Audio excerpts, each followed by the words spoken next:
معاملہ گزر جائے گا جب وہ یہ کہیں گے کہ رسول کی بیٹی 18 سال کی عمر میں اس دنیا فانی سے چلی گئی.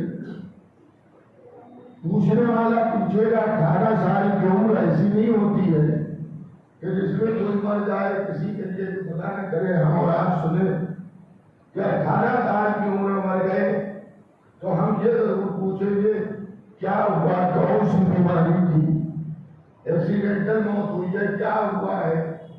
تو آدمی بیان کرے گا کہ 18 سال کی عمر میں کیسے مر گئی. تو جب یہ پوچھا جائے گا کہ کیسے مر گئی تو یہ بتایا جائے گا کہ ان کی موت اس صورت سے ہوئی کہ ان کے اوپر دروازہ گر گیا. تو پوچھنے والا پوچھے گا دروازہ کس نے گرایا, تو ایسے نام آئیں گے کہ پھر بچے یہ سوال کریں گے کہ جو رسول کی بیٹی کا ساتھ نہیں دے سکتا ہے وہ امت کا ساتھ کیا ہوگا. تو یہ سوال بھی کیوں لے رہیے گا محمد اللہم صلی علی محمد.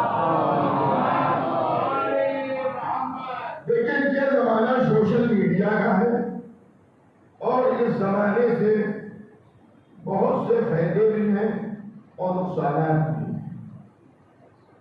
جہاں تک نقصانات کا سوال ہے تو ہمارے پورے جسم میں مذہبی فائدے بھی ہیں, مذہبی نقصانات بھی ہیں. اگر انہیں ہاتھوں کو کسی مظلوم کی حمایت کو اٹھایا جائے تو یہ فائدے کی بات ہے, اور اگر انہیں ہاتھوں کو ظالم کی حمایت کو اٹھایا جائے تو یہ بری بات ہے. اسی طرح سے سوشل میڈیا میں اور یہ الیکٹرانک زمانے میں جہاں بہت سے عیب ہیں وہیں بہت سی خوبیاں بھی ہیں. کل تک ہم اپنی آواز کو صرف اپنے لوگوں تک پہنچاتے تھے, لیکن اب جب سے یہ ٹی وی چینل شروع ہوئے اور یوٹیوب چینل شروع ہوئے تو ہماری آواز دوسروں تک بھی پہنچتی ہے. تو میں دوسرے بھائیوں سے جو لا الہ الا اللہ محمد رسول اللہ کا کلمہ پڑھتے ہیں, میں ان سے ایک بھائی ہونے کی حیثیت سے اتنا عرض کروں گا کہ شیعوں کی تعداد بھی اتنی سی نہیں ہے بلکہ اچھی خاصی تعداد پوری دنیا میں شیعوں کی ہے, اور ہر شیعہ کا یہ عقیدہ ہے کہ رسول کی بیٹی فاطمہ زہرا کو قتل کیا گیا ہے. تو پھر آپ کا بھی یہ فرض بنتا ہے ایک مسلمان ہونے کی حیثیت سے کہ ایک بار ہمارے اس کہنے پر آپ بھی اپنی کتابوں میں تلاش کریں کہ ہماری صداقت کہاں تک ہے. ہم یہ نہیں کہتے کہ آپ ہماری علماء کی کتابیں دیکھیے, ہمارے عالموں کی کتابیں دیکھیے, ہمارے علماء خطبہ ذاکرین و واعظین کی تقریروں کو سنیے. آپ اپنی پرانی کتابوں میں جو 700 سال 800 سال 1000 سال پہلے لکھی گئی ہیں اس میں دیکھیے کہ دور اول کے مسلمانوں کا سلوک رسول کی بیٹی فاطمہ زہرا کے ساتھ کیا رہا. ہم شیعہ تو رسول کی اکلوتی بیٹی شہزادی فاطمہ زہرا سلام اللہ علیہا کو مانتے ہیں.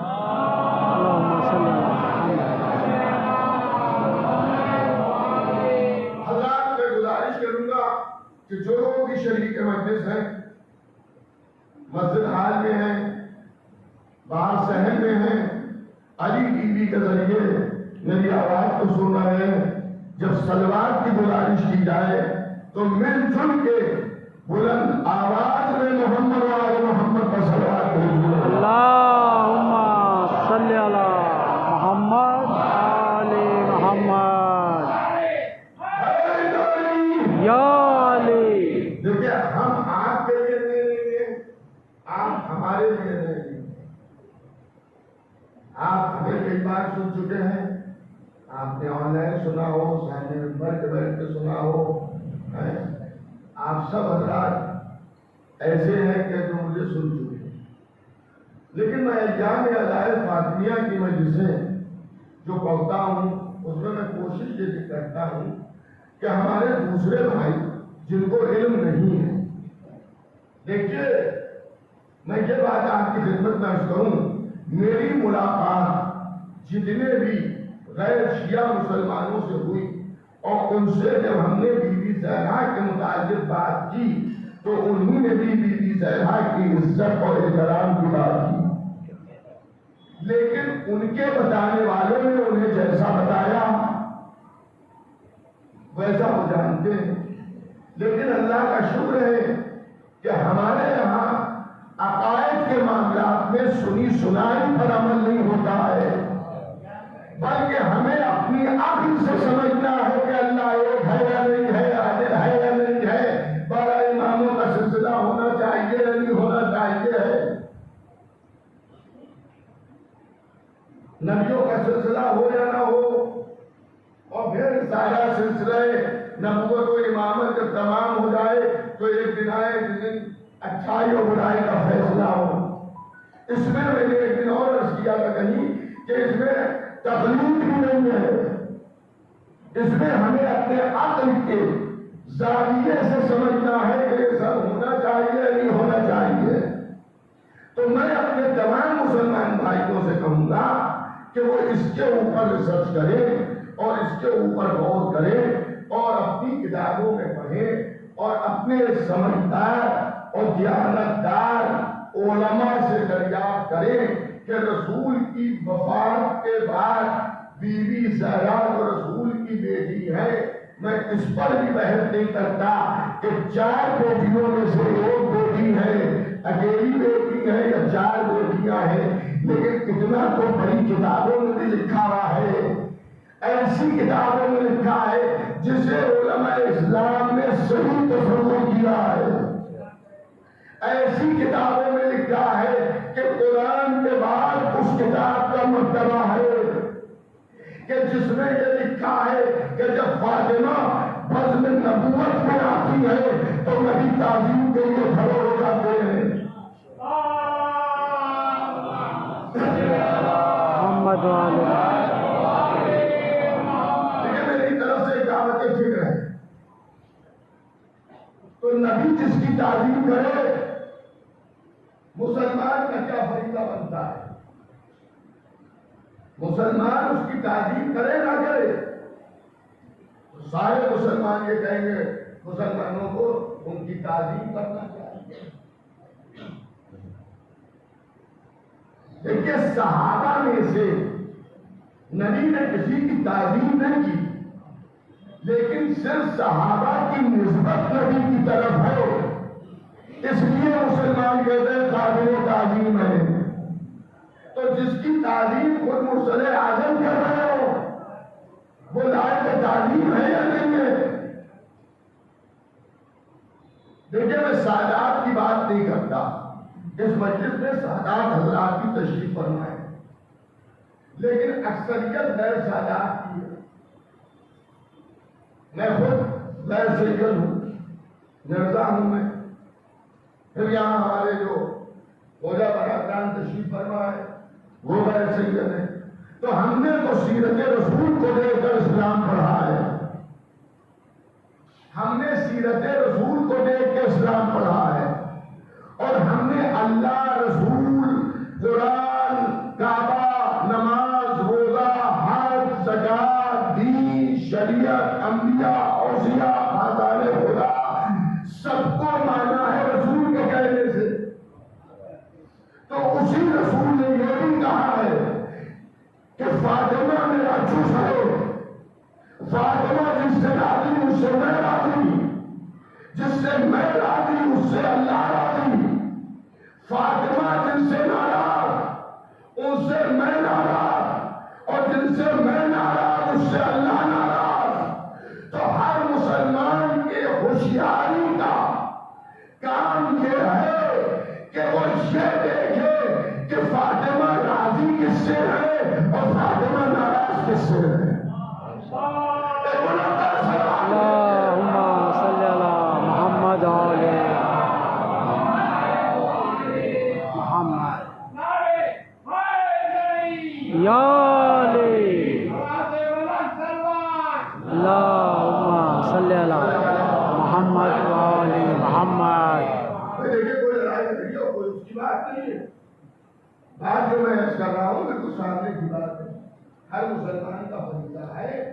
یہ دیکھے کہ بی بی زینب کس سے راضی ہے کس سے ناراض ہے. پھر دیکھیں ناراضگی کا ایک معاملہ یہ بھی ہوتا ہے کہ مسجد میں ہم بھی آئے, آپ حضرات بھی آئے, لوگ آ کے مصافحہ کر رہے ہیں. ایک صاحب پہلے تو بات چیت کرتے تھے, اب وہ صاحب دور پہ کھڑے ہیں اور انہیں مجھے سلام کیا. مثلا ایک مثال دے رہا ہوں, انہوں نے سلام کیا, ایسی آواز میں سلام کیا کہ میرے کانوں تک آواز پہنچی, مگر میں نے ادھر سے منہ گھما کے بات نہیں کرنے لگا. وہ ادھر سے گھوم کے ادھر آئے اور ادھر آ کے انہوں نے سلام کیا تو میں ادھر آ کے منہ کر کے بات کرنے لگا. میں جواب نہیں دے رہا ہوں تو کم از کم آپ کے ذہن میں یہ تو سوال ضرور اٹھے گا کہ انہی نے کئی بار سامنے آ کے مسجد سلام کیا لیکن مولانا نے جواب نہیں دیا. جو میرے قریبی ہیں وہ مجلس کے بعد مجھ سے پوچھ بھی سکتے ہیں کہ فلاں صاحب سلام کر رہے تھے, آپ نے جواب نہیں دیا. تو دو صورتیں ہیں. یہ صورت یہ کہ اچھا میں متوجہ نہیں تھا, ہو جاتا ہے ایسا کہ میں متوجہ نہیں تھا اس لیے میں سلام نہیں کر جواب نہیں دے پایا, اور بعد میں نے ان سے معذرت کے میں معاف کیجیے گا مجھے بتایا کہ آپ سلام کر رہے تھے میں متوجہ نہیں ہو پایا. اور ایک معاملہ یہ کہ جب آپ نے سوال کیا تو میں نے آپ سے یہ کہا کہ ایسا ہے کہ وہ جواب سلام کے لائق نہیں ہے اور میں ان سے راضی نہیں ہوں. اب ذرا تاریخ میں ڈھونڈو, بتا ہم رہے ہیں, ڈھونڈ آپ کیجیے, ڈھونڈ آپ کیجیے کہ بی بی زہرا کے در پر کوئی آیا, آ کے اس نے سلام کیا اور بی بی زہرا نے سلام کا جواب نہیں دیا. اور جب بی بی سے پوچھا گیا, پوچھا نہیں کس نے, مولا علی نے پوچھا. توجہ کیجیے گا, مولا علی نے کیوں پوچھا؟ اس لیے کہ جن صاحب کے سلام کا جواب نہیں ملا تھا وہ صاحب مولا علی کے انتظار میں گھر سے باہر بیٹھے رہے. جب علی اپنے کاموں سے فارغ ہو کے آئے تو کہا علی ایک مشکل میں ہے, ہم نے فاطمہ زہرا کو سلام کیا, انہوں نے جواب سلام نہیں دیا. آپ فاطمہ کو کہیے راضی ہو جائے. راضی ہونے کا یہ مطلب ہے کہ پہلے ناراض ہے. ارے آپ کیا سن رہے, راضی ہونے کا مطلب یہ ہے کہ وہ ناراض ہے. مولا علی گھر میں آئے, آگے بی بی فلاں صاحب آئے تھے, فلاں لوگ آئے تھے. انہیں کہا آئے تھے, کہا آپ کے سلام کا جواب نہیں دیا, کہا نہیں دیا. کیا ان کو اندر بلانے وہ آنا چاہتے ہیں؟ اب بی بی زہرا کا تاریخی جملہ سنیے. بی بی زہرا نے فرمایا یا علی گھر آپ کا ہے, اختیار آپ کو ہے, بلانا چاہے تو بلا لیجیے, مگر میں راضی نہیں ہوں. آئے ہائے, میں راضی نہیں ہوں. تو حضرت علی نے فرمایا اگر آپ راضی نہیں ہیں تو میں بھی راضی نہیں ہوں اور میں انہیں گھر میں نہیں بلاؤں گا. اور ان کو واپس کر دیا کہ فاطمہ آپ سے راضی نہیں آئے. رسول کہہ رہے جس سے فاطمہ راضی نہیں اس سے میں راضی نہیں, جس سے میں راضی نہیں اس سے خدا راضی نہیں. کہیں یہی وجہ تو نہیں ہے کہ بعض لوگوں کے لیے آج تک کہا جاتا ہے راضی اللہ ہو, راضی اللہ ہو, راضی اللہ ہو. کہ اللہ راضی ہو جائے تو جب ابھی تک نہیں راضی ہوا تو کبھی نہیں راضی ہوتا ہے. صلوات بھیجیے صلی اللہ محمد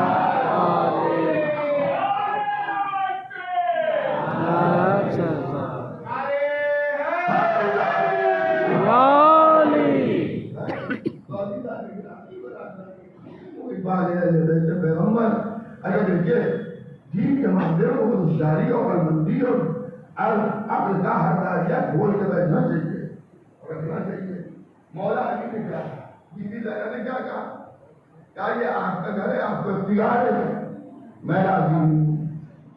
مولا علی نے بھی ان کو گھر کے اندر نہیں بلایا، ٹریننگ ملی ان کو گھر کے اندر آنے کی، آئے ہائے گھر کے اندر آنے کی اجازت نہیں ملی۔ یہ دنیا کا گھر ہے جس میں بغیر رضائے فاطمہ کے کوئی داخل نہیں ہو سکتا کہنا ہے۔ تو آخرت کا گھر جنت ہے، جہاں علی تقسیم کر رہے ہیں جنت، اس کو بھی سب مسلمان مانتے، چاہے پہلا مانے علی کو چاہے چوتھا مانے، سب مانتے ہیں۔ اور بڑے بڑے جنہیں لوگوں نے بڑا سچا مانا، اب دیکھیے میں بہت زیادہ بول کے نہیں کہہ سکتا، بہت سچا مانا، ان سچے نے بھی اس کی گواہی دی کہ جب تک کہ علی جواز نامہ نہیں لکھیں گے،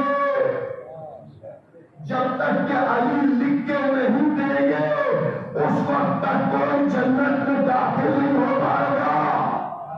یہ نبی کا فرمان ہے، جب تک کہ نہیں لکھ کے دیں گے اس وقت تک کوئی جنت میں داخل نہیں ہو پائے گا۔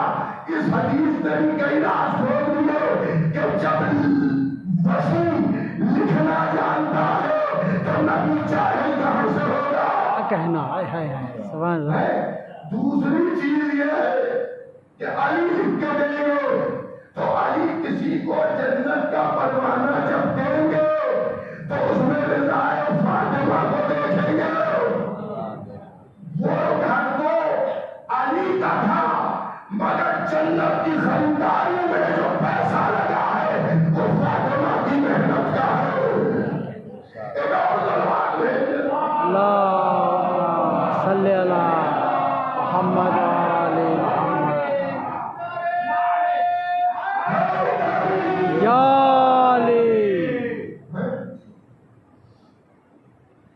ہمارے بھائی کے بولو مقبول کے فرزند محمد بھائیاں بیٹھے میں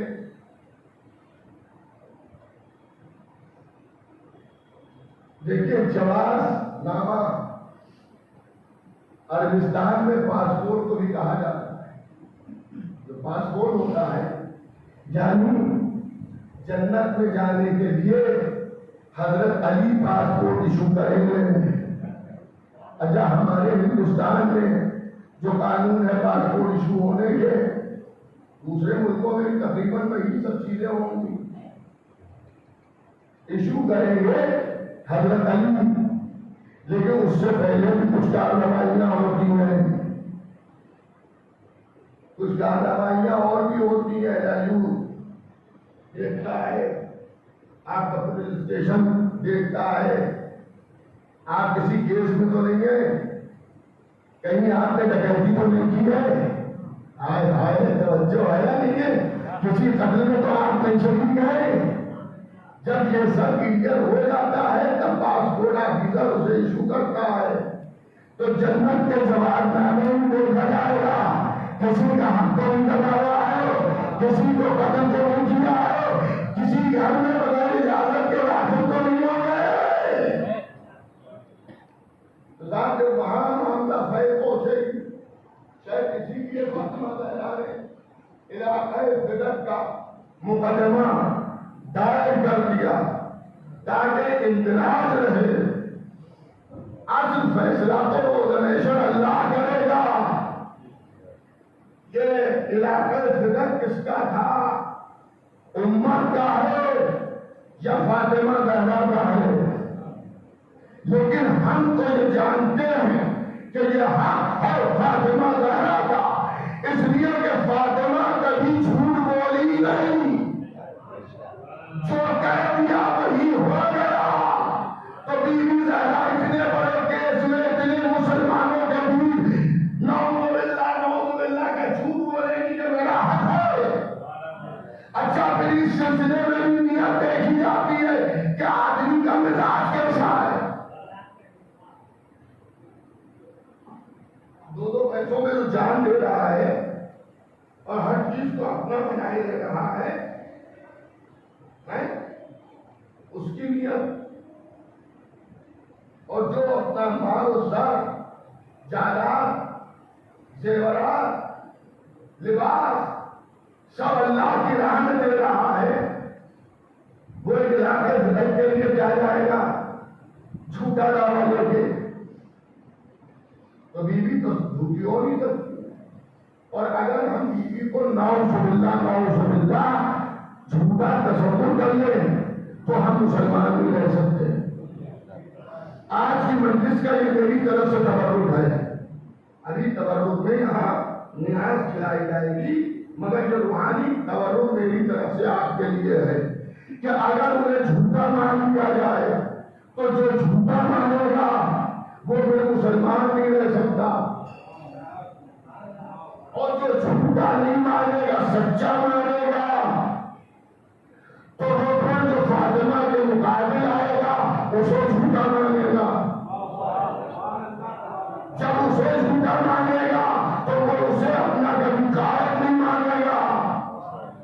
اب آپ سمجھے میں کیا عرض کر رہا ہوں کہ اگر فاطمہ کو جھوٹا مان لیا تو ایمان اس لیے رخصت ہو جائے گا کہ آئے تکفیر کا انکار ہو جائے گا، اور قرآن کی ایک آیت کا بھی انکار کر دیا تو ایمان رخصت ہو جائے گا. ایک اور بات بھیجیے صلی اللہ محمد.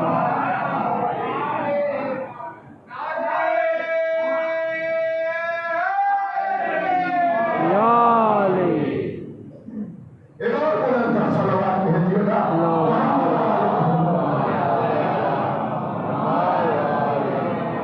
آئے تطہیر کا مطلب ہی ہے، آئے تطہیر کا مطلب ہی ہے کہ ہر برائی سے یہ پاک،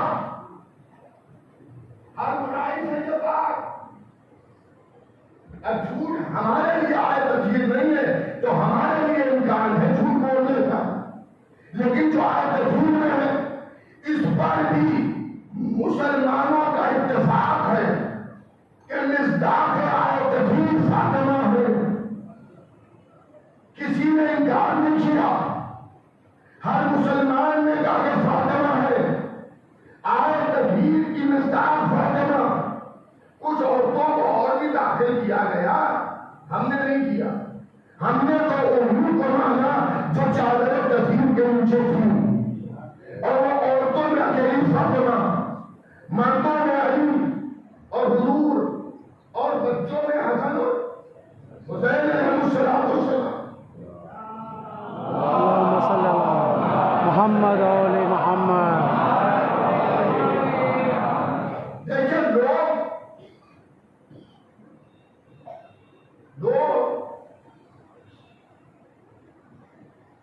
بی بی زہرا کے اوپر بات کرتے ہیں اور ہم سے مراد محبان اہل بیت یہ کہا جاتا ہے ہم صحابہ کو نہیں مانتے. میں ممبر پہ بیٹھا ہوں، یہ جھوٹا الزام ہے. ہم صحابہ کو مانتے ہیں، مگر صحابی ہو، کیا آپ ہر مولوی کو مانتے ہیں؟ میں آپ سے پوچھتا ہوں، آپ کے سامنے مولوی اپنی بیوی ہی کا صحیح ہاتھ پکڑ کے حضرت عباس اسٹریٹ پہ گھوم رہا ہو، جبکہ شرعی طور کے اوپر وہ اس کی بیوی ہے، نامحرم نہیں ہے، ہاتھ پکڑ کے دیے جا رہا ہے، آپ کو اچھا لگے گا؟ نہیں اچھا لگے گا. جس طرح سے کچھ نوجوان چلتے ہیں کمر میں ہاتھ دے کر، تو کمر میں ہاتھ دے کے ہم چل رہے ہیں، ہماری بیوی ہے، آپ کو برا لگے گا؟ اچھا نہیں لگے گا. آپ سمجھ لیجیے. موٹر سائیکل ہمیں بھی چلانا آتی ہے، ہم بیٹھے اور اس کے بعد ہمارے پیچھے ہماری اہلیہ بیٹھی اور وہ اس طرح سے بیٹھی کہ جیسے لگ یہ رہا ہے کہ ہم پر انہیں یہ شک ہے کہیں موٹر سائیکل چھوڑ کے ہم بھاگ نہ جائیں تو مضبوطی سے پکڑیں. توجہ کر رہے ہیں تو میری بیوی ہے وہ، مگر آپ کو اچھا نہیں لگے گا. ہو سکتا ہے آپ میں سے کوئی یہ بھی کہہ دے کہ مولوی بڑا رنگیلا ہے، یہ بھی ہو سکتا ہے کہ تو جائز کام ہے، اور اگر خدا نہ کرے کوئی غیر ہو تو آپ میرے پیچھے نماز نہیں پڑھیں گے، آپ اس سے مجلس نہیں پڑھوائیں گے۔ میں صحیح کہہ رہا ہوں نہیں کہہ رہا ہوں؟ اگر کوئی نامعقول حرکت ہم کر رہے ہوں، غیر شرعی کوئی عمل مجھے آپ کرتا ہوا دیکھ لیں تو آپ مجھے مولوی نہیں مانیں گے؟ تو بھیا یہ تو آخر کی بات ہے۔ حضور خود کی مرتبت کے پاس بیٹھنے والوں مسلمانوں کی پوری بھیڑ تھوڑی صحیح تھی، پوری بھیڑ صحیح نہیں تھی۔ آپ کہیں گے کہ آپ کہہ رہے ہیں ہم تو سب کو صحیح مانتے ہیں، تو قرآن سے سورہ منافقون نکال دیجیے۔ سورہ منافقون اسی بھیڑ میں کچھ ایسے ہے نا کہ جسے سلوات بھیجے محمد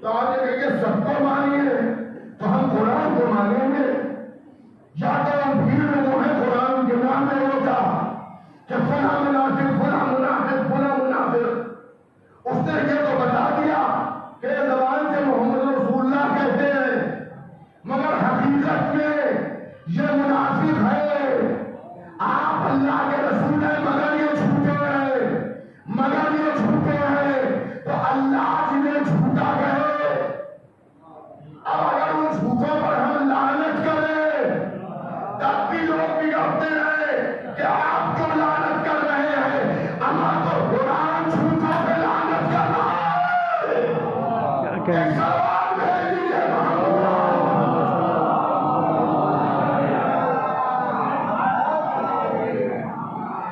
میں نے کل رات ایک پوسٹ تھی جو بالکل چھوٹی تھی وفات رسول کے سلسلے میں، اور مجھے لگتا ہے کسی پڑوسی ملک والے کی تھی، تو میں نے اس میں قرآن کی یہی آیت ڈال دی کہ اللہ جھوٹوں پر لعنت کرے۔ ہم کر رہے ہیں جھوٹوں پہ لعنت، اس پہ بھی آپ بگڑ رہے ہیں۔ ہم نے کسی کا نام نہیں لیا مگر کیوں بگڑ رہے ہیں؟ اس کا مطلب جھوٹوں کو پہچانتے آپ بھی ہیں مگر مانتے بھی آپ ہیں۔ ایک اور سوال بھیجیے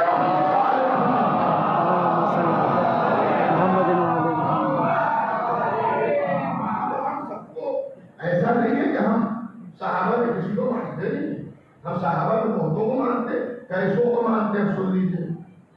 نبی کریم نے توجہ کیجیے گا، ایک گھوڑا خریدنا چاہا، مسجد سے نکلے باہر تو ایسے ایک گھوڑا لے لیا، گھوڑا بڑا اچھا تھا، نبی نے کہا کہ میں اس گھوڑے کو خرید لوں، پیسے سودا طے ہو گیا۔ نبی کے پاس اس وقت جیب میں اتنے پیسے نہیں تھے کہ وہ گھوڑا خرید لیتے، تو جتنے پیسے تھے نبی نے اسے دے کے بیانہ کیا، توجہ کیجیے گا، اسے بیانہ دے دیا کہ لو ہم گھر سے خریدا۔ وہاں دور تک کچھ لوگ اور بھی دیکھ رہے تھے، مجھے جانتے تھے کہ نبی کچھ خرید رہے۔ کبھی کبھی ہمارے آپ کے ساتھ کیا ہوتا ہے کہ ایک مکان برسوں سے نہیں بک رہا تھا، جب ہم نے بات چیت کرنا شروع کی گھر گئے کھڑے ہو گئے، ہمیں یہ دے رہے ہیں تو اس کا مطلب فائدے کی چیز ہے، تو وہی قوم نے کہا اچھا یہ لے رہے ہیں نبی لے رہے ہیں تو اس کا فائدہ، جیسے نبی پیسے لے رہے گھر گئے اپنے اجرے میں، ویسے ہی ایک صاحب آج اتنے کا سودا ہو گیا، کہا ہاں ہو گیا، کتنے کا ہوا، کتنے کا ہوا، انہوں نے کہا ہم بڑھا کے پیسے دے رہے، گھوڑا ہمیں دے دو، ہم بڑھا کے پیسے دے رہے۔ ایسا اس سب میں جبکہ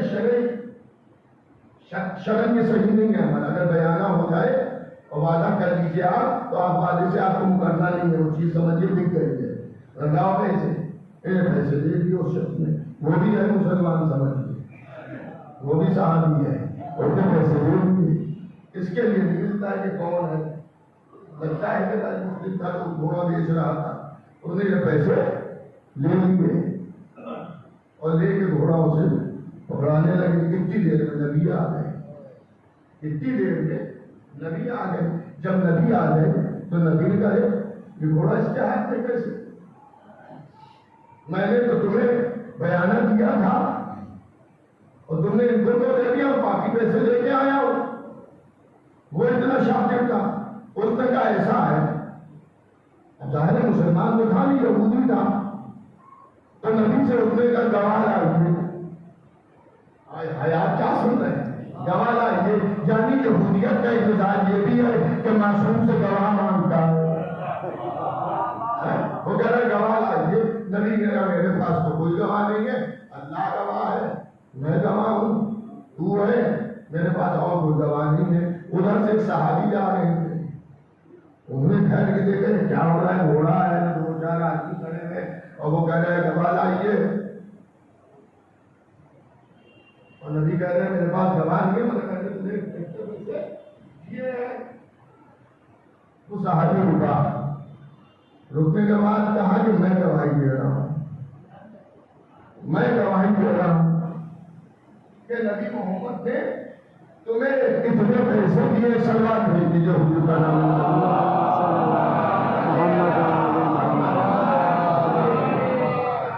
اتنے پیسے نبی نے دیے اور جو ماننا صحیح ہوا. لیکن جب سب ہو گیا تو نبی نے کہا یہ بتا کہ تو نے گواہی دے دی لیکن تو تو یہاں موجود تھا نہیں, تو یہاں تھا نہیں, تو نے کیسے گواہی دے دی؟ تو یا رسول اللہ بالکل صحیح آپ نے فرمایا, مجھے کچھ نہیں معلوم تھا مگر میں نے گواہی دی. کیا جب تجھے معلوم نہیں تھا تجھ نے گواہی کیسے دی؟ کیا مجھے معلوم ہے کہ میں نے آپ سے کبھی جھوٹ سنا ہی نہیں ہے.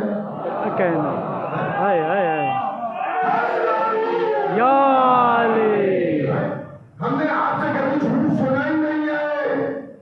تو جب ہم نے آپ سے جھوٹ سنا نہیں ہے تو میں نے گواہی دے دی کہ ہاں جو یہ کہہ رہے صحیح ہے. تو ہم ایسے صحابہ کو مانتے جو بغیر دیکھے نبی پر ایمان رکھے. آپ دیکھیں دودھ کا جلا مٹھا پھوٹ کے پیتا ہے. ہم دودھ کے جلے میں ہیں تو ہم دین میں ہر چیز پھوٹ کے روکتے ہیں, قدم پھوٹ کے اٹھاتے ہیں. صحابی کو ایسا ہونا چاہیے کہ جو بغیر دیکھے نبی کے کہے کو مان لو. لیکن ہم نے جو دیکھا 1 2 3 4 نہیں, 1,10,000 سے زیادہ کا مجموعہ نبی دکھا بھی رہے ہیں, نبی بتا بھی رہے ہیں, لیکن مسلمانوں کے گلے سے باہر علی کی ولایت کی شہادت نکل رہی ہے, گواہی نکل رہی ہے. تو ہم دور اول کے لوگوں کو مانتے ہیں مگر پھوٹ کے قدم اٹھا. ہم ایسے صاحب کو مانتے ہیں, ہم ایسوں کو نہیں مانتے. اعلان میں مرزا جعفر عباس فل مولانا مرزا محمد عالم صاحب 390/201 رستم نگر درگاہ حضرت عباس روڈ لکھنؤ یوپی انڈیا کا رہنے والا. ہم ان میں سے کسی کو نہ